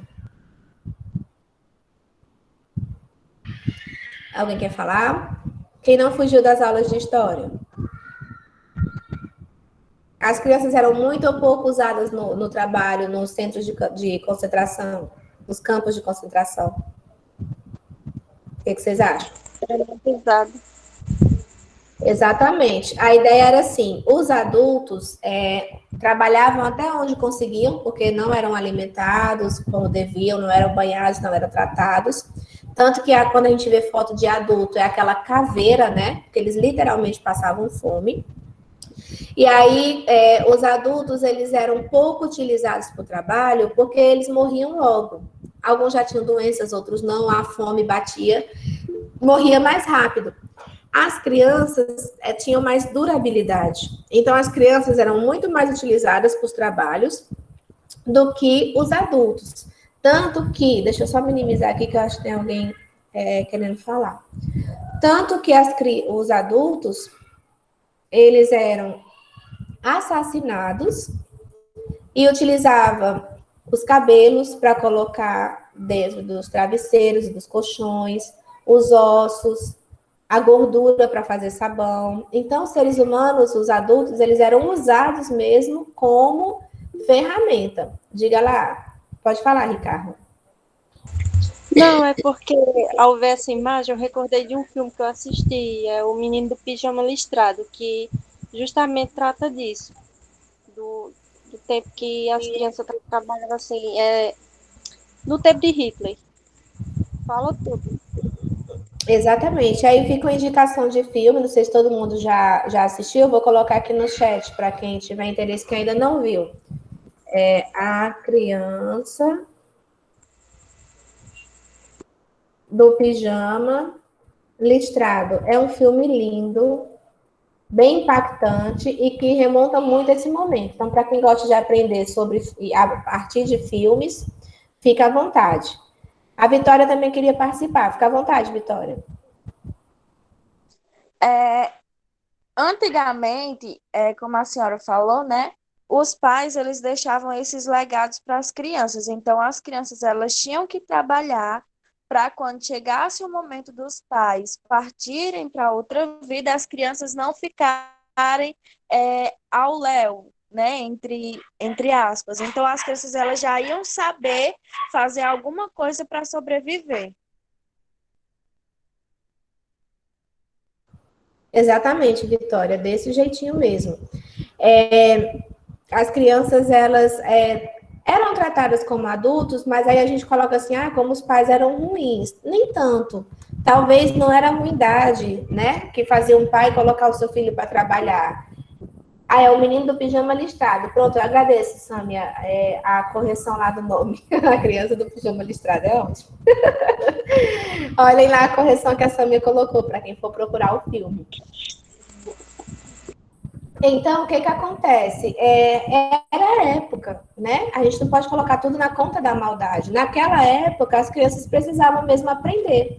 Se uma menina não soubesse bordar, cozinhar, costurar, ela não se casava. Para casar, tinha que ter esses precedentes. Se o menino... eram ensinamentos que eles passavam para os filhos de trabalho, né? Infelizmente, não tinha a questão dos estudos, né? Era mais a questão de trabalho. Então, eles passavam para as crianças o que eles tinham. Exatamente.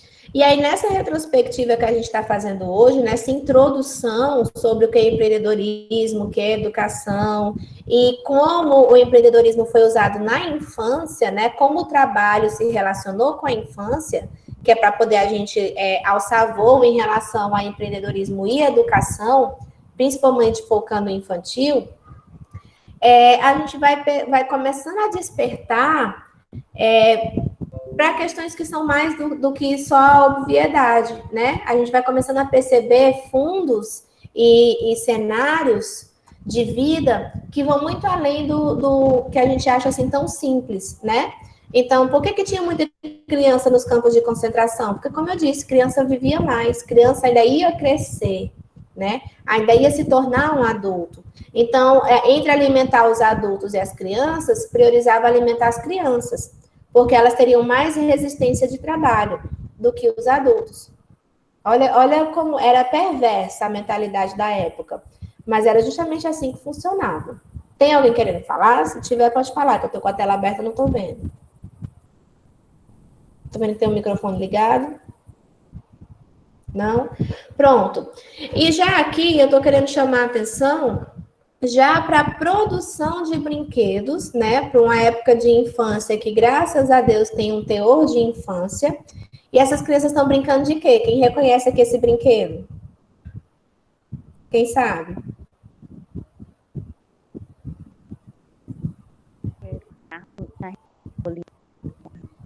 Isso, carrinho de rolimã. E as crianças faziam de tábuas, né, com uma rodinha, eu não sei bem explicar como é, mas eu sei que era de madeira, com a rodinha.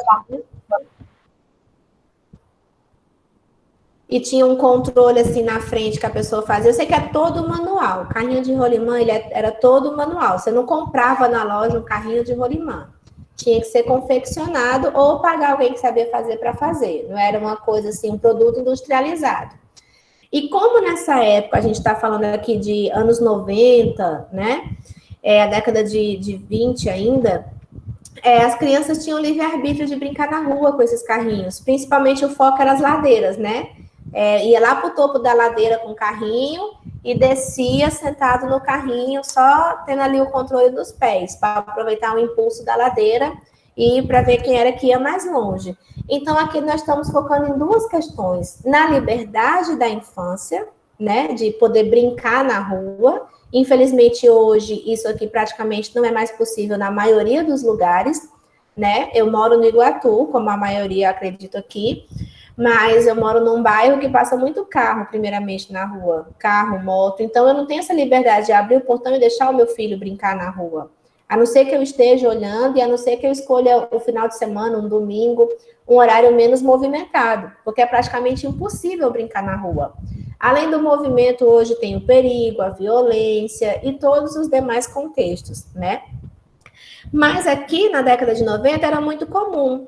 E aí, o que você vai percebendo que é comum?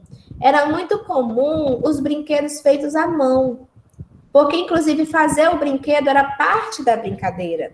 Então, fazer uma pipa, fazer um carrinho de rolimã, confeccionar um peão, ou já comprava pronto, mas aí às vezes melhorava. Meu irmão tinha o negócio da ponteira, não sei nem dizer como é, porque eu nunca brinquei com peão.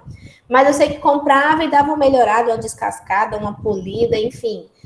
Então isso era parte da brincadeira. Confeccionar o próprio brinquedo, melhorar o próprio brinquedo. E aí, o que é que se vendia aqui nessa época enquanto indústria? Se não pode vender o brinquedo, pronto. Vende o quê? O que que a infância, essa questão de vender para a criança, era focada em quê? O que vocês acham? Tem gente aí levantando a mão, peraí, deixa eu achar aqui. Sou eu. Não, é porque mãe estava aqui escutando a aula, né? A mãe falou assim, minha mãe nasceu em 1957. Aí ela disse que, não, também não era assim, não. A gente brincava também. A gente trabalhava, mas brincava também. Minha mãe também trabalhava assim, não fora de casa. Ela trabalhava cada dia, assim, ajudando minha avó, né? Ia para o rio, lavava roupa. Como era a filha mais velha, então cuidava dos outros irmãos, ficava responsável pelos outros irmãos. A questão de brinquedo, de empreendedorismo, ela fazia roupinha de boneca e vendia. Olha, que legal, que bacana. Roupinha de Barbie, de boneca. Nesse tempo não tinha condições de comprar brinquedo. Aí fazia aquelas bonequinhas de pano. Aí ela fazia. Fazia para ela e aproveitava e vendia o que sobrava. E as roupinhas de boneca também. Eu lembro que quando eu era criança, minhas Barbie tinham roupa de tudo que minha mãe fazia. Ai, que legal, que lembrança gostosa. Então, Sâmia, Jane, obrigada por participar. Diga à sua mãe que eu agradeço também a participação dela. Gostei dos pontos que ela colocou. Diga a ela que eu não estou falando só da década de 50, não. Quando eu coloquei que criança não brincava, era no século XIX. Eu falei para ela, eu falei. Mas ela tem razão de trazer, ela trouxe uma parte que eu não falei, por isso que eu gostei. Você colocou aqui da fala dela um ponto que eu não falei, né? De que as crianças também são empreendedoras, por que não? A sua mãe é empreendedora desde criança, né? Fazia o brinquedo dela, fazia a roupinha do brinquedo dela e também vendia o que sobrava, o excedente, ou fazia para vender. Então, assim, ó, a mente empreendedora pulsando aí. Bacana, gostei muito da participação da sua mãe, que legal. E aí, para a gente finalizar aqui, eu estou passando aqui, sim, aí eu fiz uma pergunta que a gente não respondeu, né? Mas, de certa forma, a mãe da Sâmia já colocou, que era a questão de quem era empreendedor aqui, pronto, eu vou só amarrar direitinho. O sentido de empreendedor, ele muda a partir dos anos 90, né? Por quê? Porque se até a terceira foto que eu mostrei, eu estava falando de empresas, de organizações que usavam as crianças como ferramenta de trabalho, a partir dos anos 90, as próprias crianças vão assumindo essa questão de empreender, como a mãe da Sâmia. É isso que eu ia dizer justamente aqui sobre empreendedor. Esses meninos, os que sabiam fazer carrinho de rolimã, fazia para vender. Os que sabiam fazer pipa, fazia para vender. Os que sabiam confeccionar algum brinquedo, fazia para si mesmo e fazia para os demais. E vendia para os demais. Ou trocava. Eu sei fazer carrinho de rolimã, e você sabe fazer caminhão de lata. Vamos trocar? Ou eu vendo e eu compro produto para fazer outra coisa? E é interessante que a criança, nessa época, ela podia justamente usar dinheiro. Ela chegava com dinheiro e o pai não ficava tão preocupado em saber onde ela adquiriu aquele dinheiro. Porque provavelmente foi de um brinquedo que ele fez, de um brinquedo que ele vendeu. A família conhecia essa realidade, né? Hoje em dia, se meu filho aparecer com R$150, eu vou ficar preocupadíssima. Se não foi eu que dei, né? Se não foi nenhum parente que deu. O que ele fez para chegar em casa com esses R$150? Deus o livre, tá vendendo droga? Vendeu alguma coisa escondida, roubou, sabe? Infelizmente. No contexto hoje, do século XXI, do ano 2021, o filho aparecer com dinheiro que não foi dado por nós é mais problema do que motivo de felicidade e solução, não é assim? Já na década de 90, olha como inverte esse valor. A criança, ela tinha empreendedorismo, fazia e vendia brinquedo, assim como tinha o uso de capital. E aí eu vou só anotar isso aqui pra gente, que é uma coisa importante, que é um marco, né? A partir que hoje eu estou fazendo só com exemplos. Depois, como eu disse a vocês, a partir de amanhã eu entro com os autores, tá certo? Estou contextualizando aqui para nós. Então, a partir da década de 90, a criança deixa de ser mão de obra. Não é que deixa totalmente, que a gente sabe que ainda hoje existe trabalho infantil, infelizmente, e exploração do trabalho infantil. Mas vocês estão entendendo qual é o sentido, né? É nesse sentido que não é exclusivamente mais agora só mão de obra. Ela deixa de ser mão de obra para passar a ser empreendedor e utilizador dos seus recursos. Então, a partir da década de 90, se o menino vendesse um carrinho de rolimã, aquele dinheirinho ali ficava para ele. Ele ia comprar de bombom, de xilito, ia comprar outro brinquedo. Não era necessário ele dar em casa, na maioria das vezes, né? Mas, no século XIX, aquilo que a criança ganhava na fábrica, ela trazia em 100% para casa. Porque era para pagar o aluguel, era para comprar comida, era para ajudar a sustentar a casa. Então, olha como as realidades, elas vão mudando de acordo com o tempo vai passando, né? E aí, às vezes, a gente acha que não tem, como nessa imagem aqui, o que ligar ao comércio, o que ligar ao empreendedorismo, né? Porque aqui as crianças não estão brincando com brinquedo, é uma brincadeira de roda, né? Elas estão cantando, se divertindo, sendo felizes, sendo crianças. Primeiramente, estão usando roupas de criança, né? Isso aqui é uma imagem do século XX, agora bem recente, né? A partir dos anos 1995, 2000, 2010, para cá. Então, as roupas são coloridas, são pintadas, as meninas, né, têm alguns de vestido. É uma questão, assim, que aparenta ser criança, não é mais vestido como adulto. Estão no momento de infância, no momento de brincadeira, mas não estão brincando com brinquedo nenhum. E aqui, entre empreendedorismo, ou de alguém, ou da criança, o que vocês acham?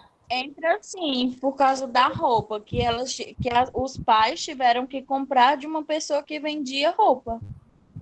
E principalmente agora essa questão de pensar em roupa de criança. Existe todo o contexto para a gente classificar uma roupa como roupa de criança, não é assim? Eu quero que seja um tecido bom, que não dê alergia, né? Eu como mãe, um exemplo.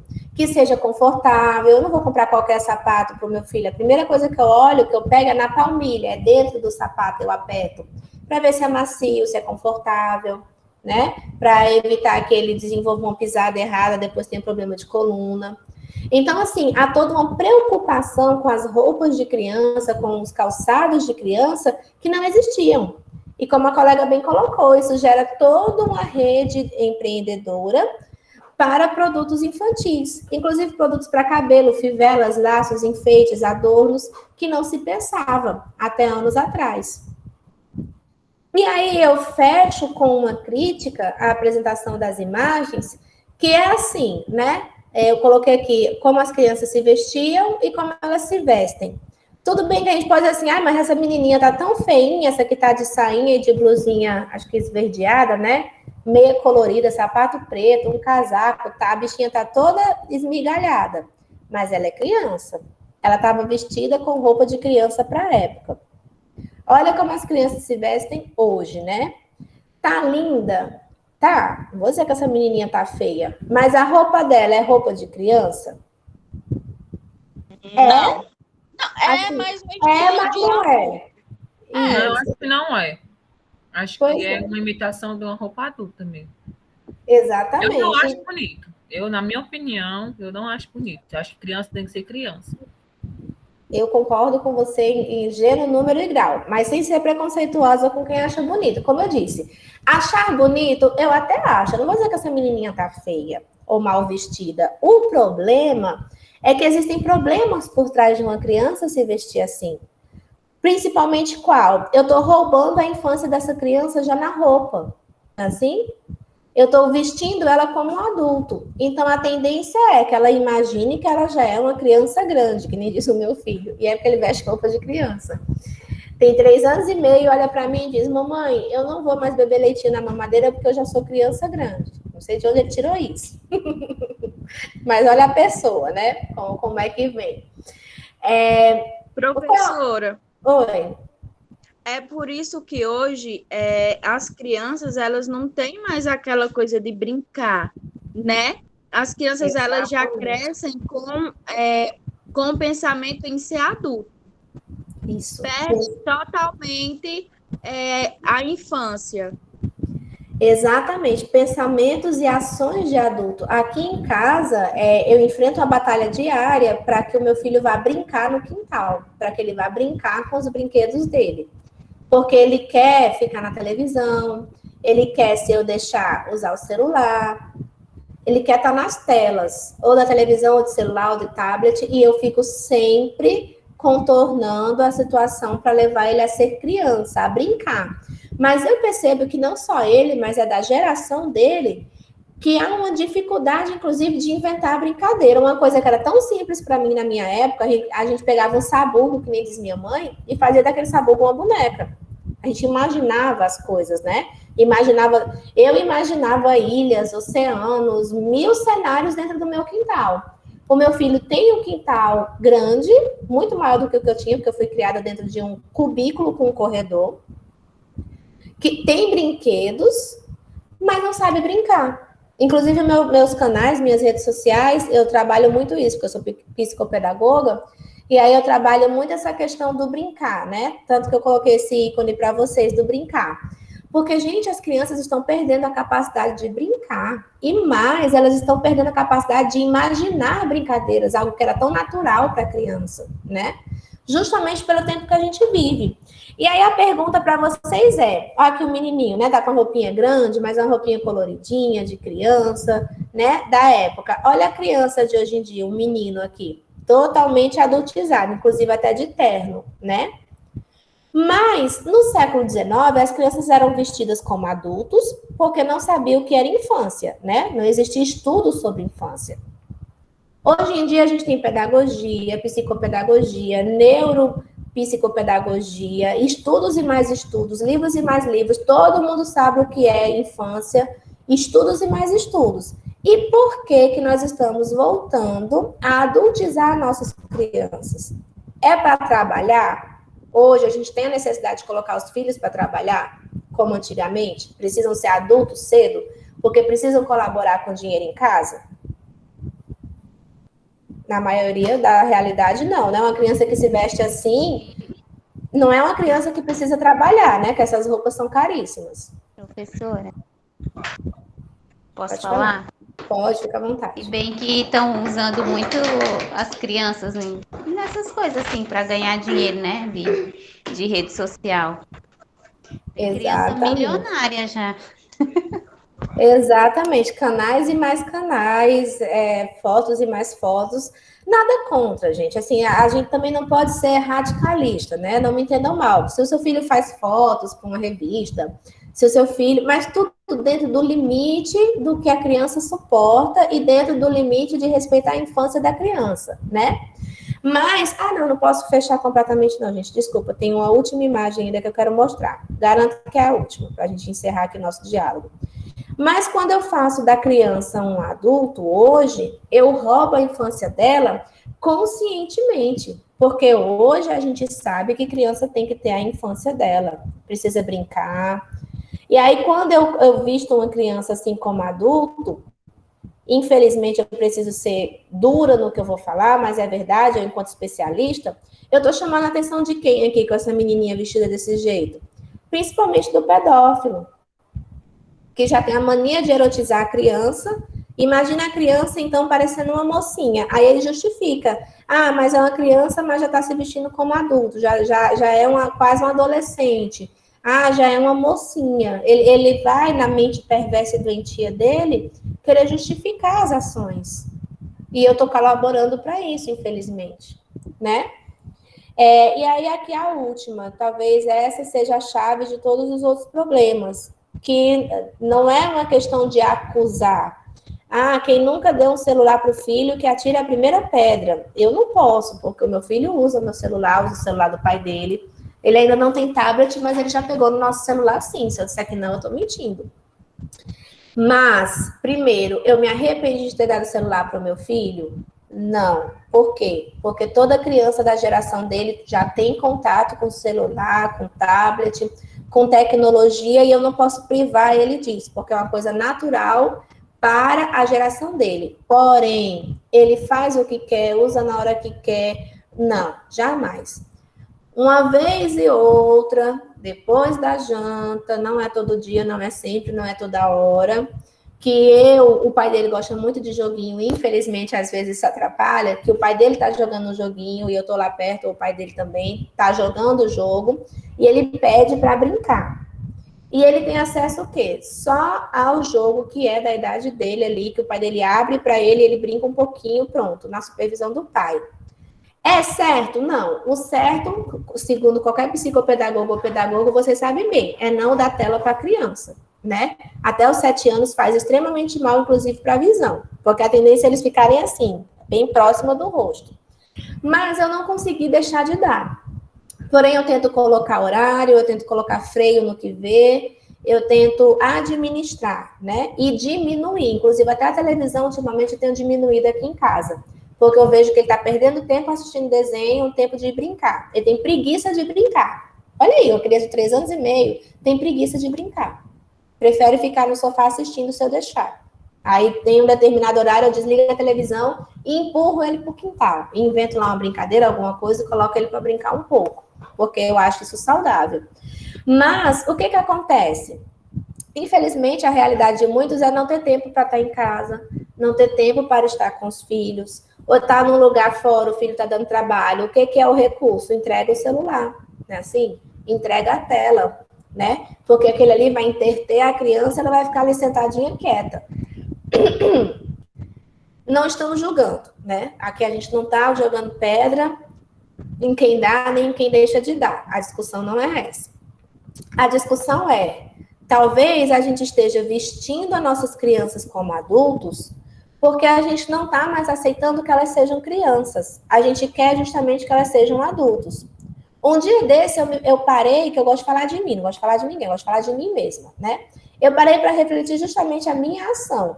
O Pedro Lucas estava correndo e gritando e fazendo maior algazarra, estava assistindo um desenho, um pocoyo, e lá ele colocava, eu até fiz para ele uma caixa também, para ele colocar na cabeça, parece um monstrinho. E aí, quando o monstrinho lá começava a correr, ele ficava doido, correndo aqui no meio da casa. E eu estava em banca de monografia.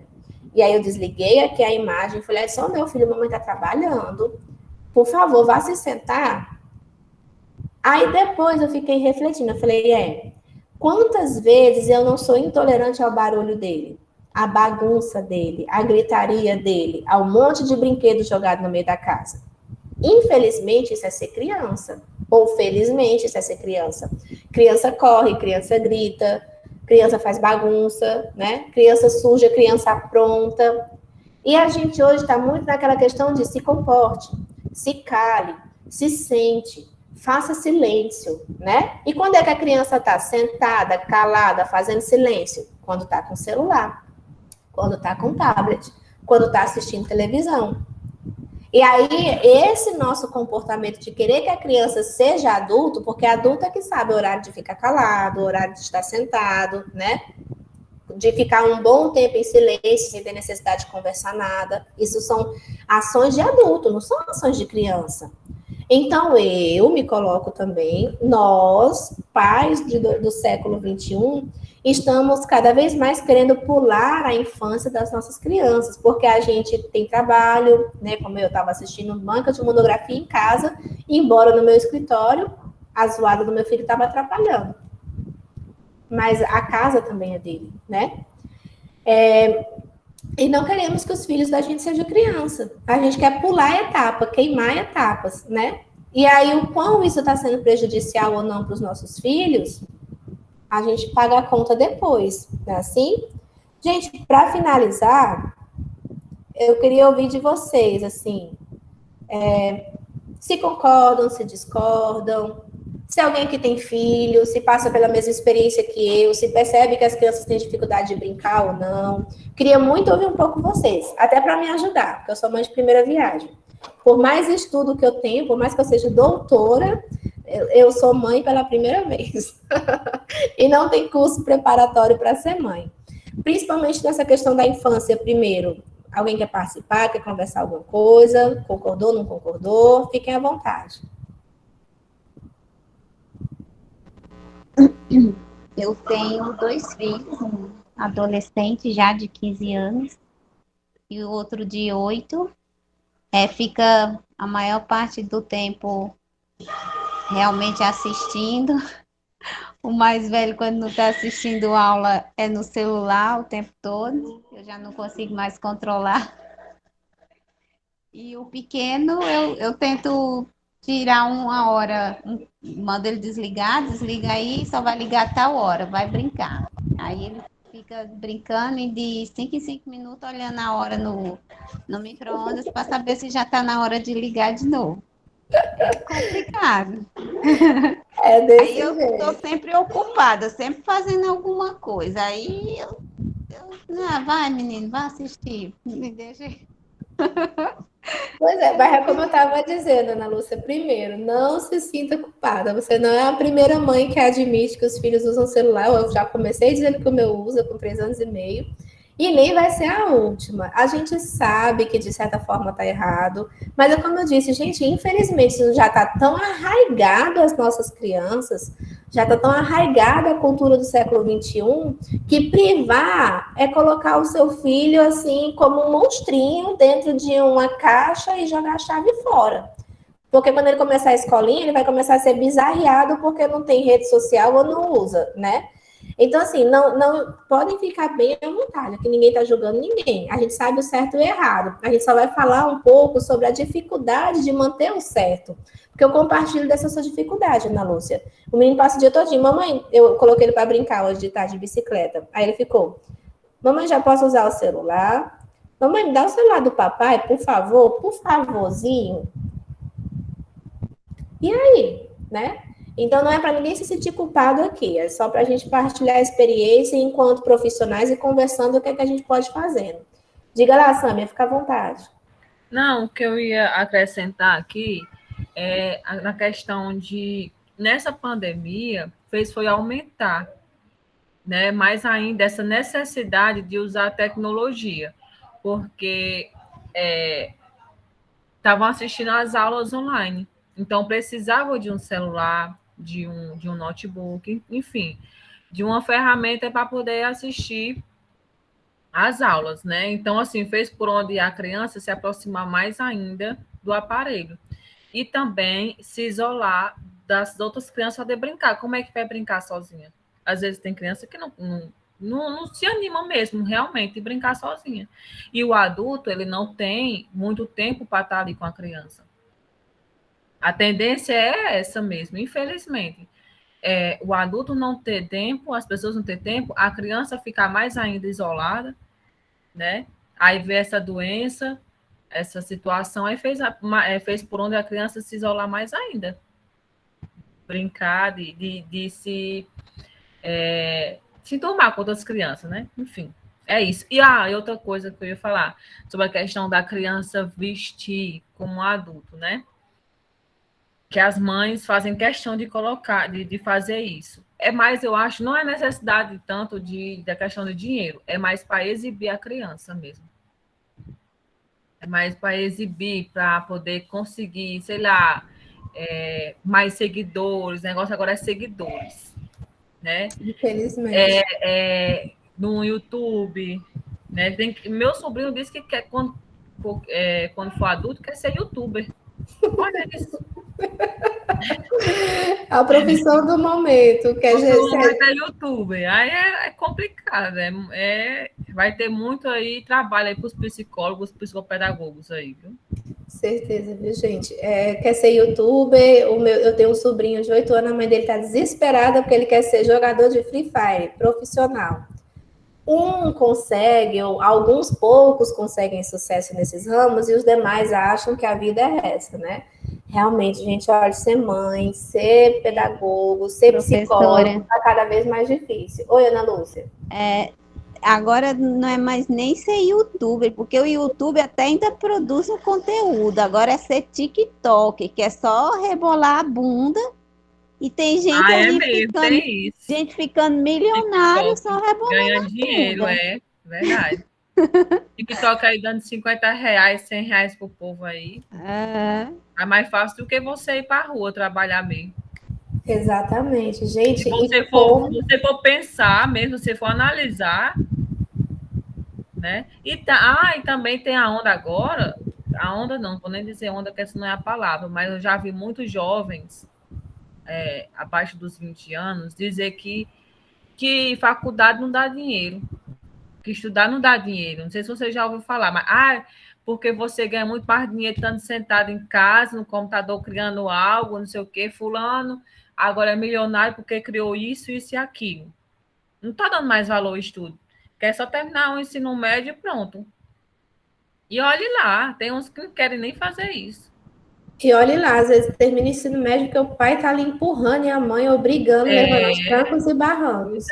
Dizendo que não, faculdade, você passa 4, 5 anos na faculdade e para poder ainda obter, né, ter os seus objetivos, começar a ganhar dinheiro mesmo, é só 2, 3 anos depois, não sei o quê, sabe? Diz que é mais fácil, mais rápido. Mais fácil e mais rápido a tecnologia. Exatamente. Isso tudo, gente, é da tecnologia. E, assim, tem pontos positivos, né? Mas tem pontos extremamente negativos que, a longo prazo, realmente estão acabando com a nossa sociedade, acabando com a infância novamente, né? E acabando com a adolescência, com a vida adulta de muitos, porque justamente já começa no celular. O que eu estava observando? Sou muito observadora. O meu filho começou quando... Hoje em dia eu bloqueei, não assiste vídeo nenhum. Ele só joga, mesmo quando eu deixo jogar um pouquinho. Mas quando ele assistia, ele não tinha paciência de esperar o comercial entre um vídeo e outro. Ele ficava ali, ó, descobriu onde era pular e ficava pular, até passar.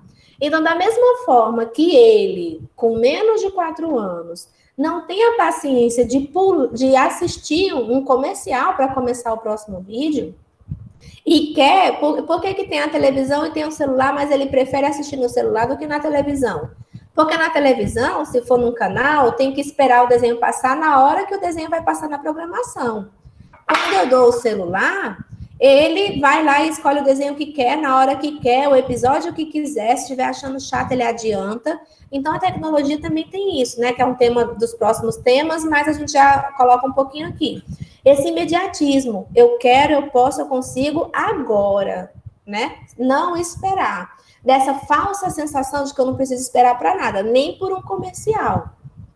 E aí isso vai crescendo para a vida, como você mesmo colocou, Samia. Não quero mais estudar, não quero mais fazer faculdade, porque vai demorar. As crianças hoje, a maioria delas, né?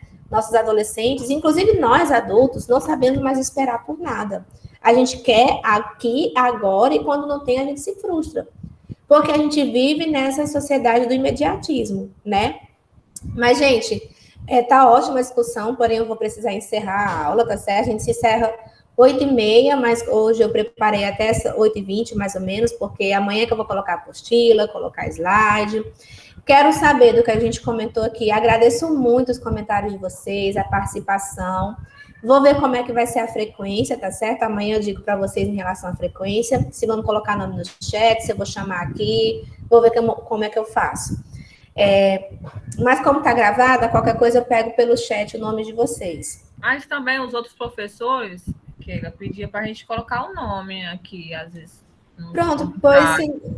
Coloquem o nome, por favor, que aí já fica registrado aqui para mim. Coloquem, por favor, o nome aí na mensagem, antes da gente encerrar. E aí eu quero saber se foi bom, o que vocês acharam, se tem dúvida, alguém mais quer comentar alguma coisa. Enquanto vocês estão colocando o nome aí, fiquem à vontade para partilhar as experiências.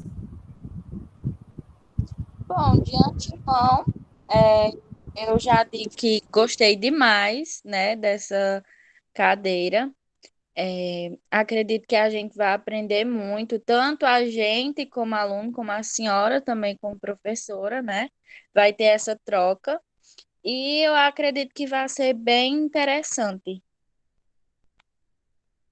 Obrigada, Vitória. Com certeza, gente. Eu, quando me coloco para fazer uma proposta, uma disciplina, a minha ideia é justamente assim aprender cada vez mais. Principalmente, todo mundo tem que colaborar, todo mundo tem que contribuir. E a proposta é que a gente saia dessa disciplina assim, profissionais completos, o mais completo possível, tá certo? Para a gente ganhar muito dinheiro com a pedagogia, tá bom? Todo mundo colocou o nome? Ou ainda falta alguém colocar? Para mim poder encerrar aqui a gravação. Ei, professora, é para colocar o e-mail também? Não, baixa só o nome. O e-mail é lá no grupo. Eu vou já pedir lá no grupo do WhatsApp. Que aí amanhã vocês entram automático pelo e-mail, sem precisar ficar aceitando o convite. Tá bom? Professora, meu e-mail, ele tá com um probleminha. Ele não tá chegando mensagem. Ah, deve estar cheio, ou então deve estar em direto para o spam. Mas assim, entra por e-mail quem puder. Quem não puder, fica à vontade para mandar o convite. É que às vezes eu estou apresentando slide, e aí eu escuto o barulhinho, mas eu não vejo a chamada. Né? Se eu estiver passando um vídeo, eu também não vejo. Aí corre o risco de eu não aceitar rápido. Mas eu aceito todo mundo. Professora, vai ficar sempre nesse mesmo horário de 6h30? Isso, 6h30 a 8h30.